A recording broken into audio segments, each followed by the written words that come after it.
Hallo und herzlich willkommen auf Hoffnungsträger. Ich bin gerade dran, die Schöpfungsgeschichte am Lesen und dann möchte ich auseinandernehmen. Und es ist so unfassbar, so heftig, was da drin steht. Es lohnt sich mega, das zu lesen.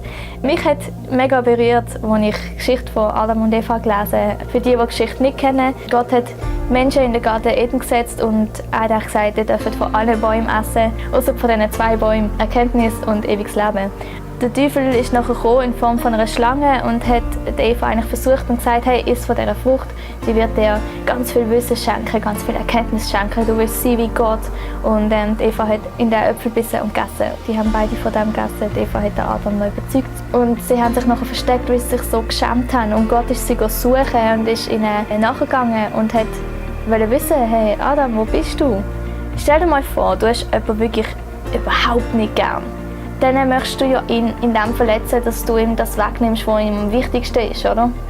Und so ist es doch auch mit dem Teufel. Der Teufel will Gott verletzen, er möchte Gott zerstören. Das ist sein grösster Feind.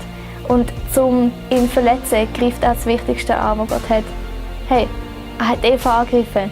Was sagt das über uns aus? Was sagt das über unsere Identität aus? Gott liebt uns so fest, dass der Teufel weiß, dass er Gott nerven kann, wenn er uns versucht. Meine Güte, das ist so heftig. Was spricht das aus darüber, wer du bist und wie wichtig du Gott bist? Ich hoffe wirklich, du bist nicht dran am Zweifeln, keine Sekunde, dass Gott dich liebt. Nachdem der Adam und Eva sich versteckt haben, voller Scham, ist Gott sie suchen.